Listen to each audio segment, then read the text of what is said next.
Happy New Year, everyone. I'm Sarah Ahmed. Hi, I'm Samina Mahmood. Okay, today we're going to talk a little bit about marriages because wedding season will be here upon us before we know it. Absolutely. Now, we're going to talk about marriages and getting married, it's a big risk. It is a big risk, especially in this day and age. Yeah. And we live in the working generation because, during our youth, we did pave the way. Our generation isn't acknowledged. We paved the way for girls to go to university. We fought for our right for an education. We fought for our right for employment. Now, we've been given that blessing where we can work and we have studied, and property prices are through the roof. And sometimes we are getting at that age where we do want to get married and we are considering marriage. Like I said, I'm going to have to take the Asian angle because I am Asian. Divorce is a stigma. Divorce is one of the ugliest stigmas to happen to a woman. It's trending. So who you marry, you've got to be very careful with. Now, what tends to happen is girls, they follow their heart. They do. That's what I was going to say, that in the past it was always left to the parents to arrange somebody for you to marry, whether it was in the UK or Pakistan. But then slowly we've gone onto this social media sort of angle where a lot of girls are meeting boys online. And I know you've got some experience of that. We have had some family issues. But what tends to happen is at the moment, a lot of people, people seem to be marrying unfortunately, for the sake of status. Residency status, and these marriages, are they short-lived? They're sham marriages, aren't they? It's scary that, they'll just do it for the paperwork, just do it for, the indefinite leave to remain, and it's really scary out there. You don't know who you're talking to anymore. And it's sad in a way because it's like, when someone marries for residency and for status, how long after the person gets a British status does the guy think, right, I've got what I want, I can leave her now? It's scary to think, but sometimes it's been straight away. They get the British passport and they run off. And it leaves the girls devastated. They may have given the boy money as well. And, not only are they losing a spouse, they're also losing financially. And I know a lot of girls that have gone through that situation, and it's really scary. And what tends to happen is they meet these guys online. Yeah.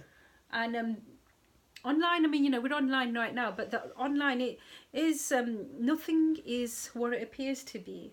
Well, they can be whoever they want to be, can't they? They can show that side of them, that nice, kind side of them, and you don't know what they're doing the rest of the time.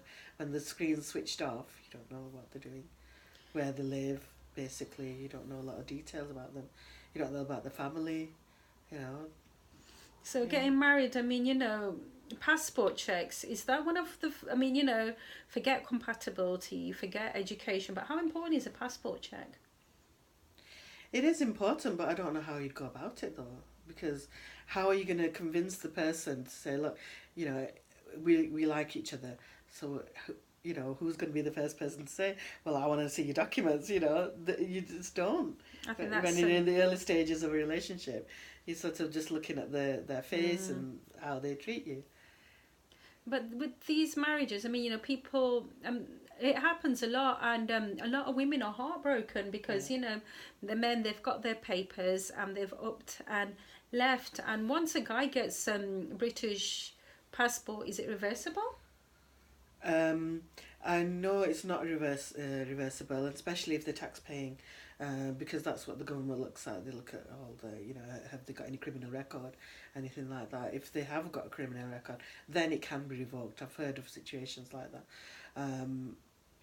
But I think the majority of the cases are they've just got their stamp and that's it. They've ran off. Just go. Yeah, that's quite sad. And what about instances where in these sham marriages, the guy, he'll come along and he'll pretend to be single, he'll pretend to be a bachelor, but he's got a wife and kids in Pakistan. What happened? What about then? There's nothing that you can do apart from contact whoever it is in Pakistan. They may have some phone number of somebody over there. But if he's wronged you, there should be a recourse to that. If he's wronged you, if he's lied to you, there should be some recourse. But I don't think at the moment there is, and it's pretty devastating for anyone who's involved in that. And so these girls, are they being exploited, or what do you think? Absolutely, they are. Yeah. So they're meeting a guy who they think is the man of their dreams, and they're meeting a Pakistani guy without going to Pakistan. I'll say one situation. There was a friend of mine who was divorced. She had 2 children and she lived on her own. She was also living in a council house. So when she met somebody, it was like the man of her dreams, and she thought, oh, I can, you know, get him the visa, and hopefully we can live happily ever after. But it just They didn't work out target like divorced that. women a lot. I've noticed that, because with a divorced woman, I mean, you know, with a young girl, it's like she'll have eyes on her uncles, brothers, dads, everyone's protective of the younger sister. But when she becomes a woman, then, you know, she's got the house, she's got the home, and she'll have the income, because that man isn't going to stick around. Once he gets his papers, he's going to run. So the woman needs to be financially secure to look after herself, and quite possibly him as well. Absolutely. House So, him.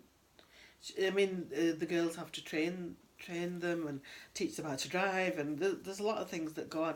And not only that, but you bridge Financially support them. well, that financially as well, because somebody's got to pay the bills, isn't it? So But the one thing I've noticed is, in the English community, when these people will be considered leeches, and in our Asian community, it's considered good to help someone.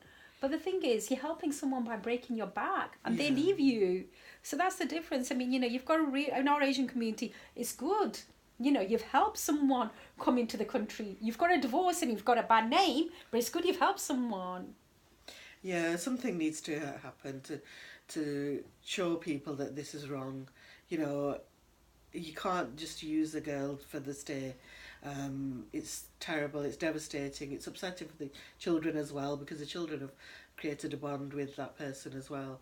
And it's just a no-go really, and I think there needs to be some law set against it, to be honest. There really needs to be, and people really need to just be aware all the time, Yeah. and ask those difficult questions. I mean, one, ask those difficult questions, and what are your final thoughts? I know this video is getting a bit long now. I think definitely we need to make people aware of the situation where you can be coaxed into getting somebody the stay, and it won't be nice, and it'll be really, really upsetting for both. Well, so ultimately, these Prince Charmings, they charm their way into your life, your house, your home, and then once they've got everything they need and you've stood them on their feet, they're no longer charming. Absolutely. So beware, girls Uh, and guys. And I'm going to wrap the video up now. Thank you all very much for watching. If this video has offended anybody in any way or form, I do apologise. Our intention isn't to offend anybody, but to raise awareness. Okay, bye. Thank you for watching.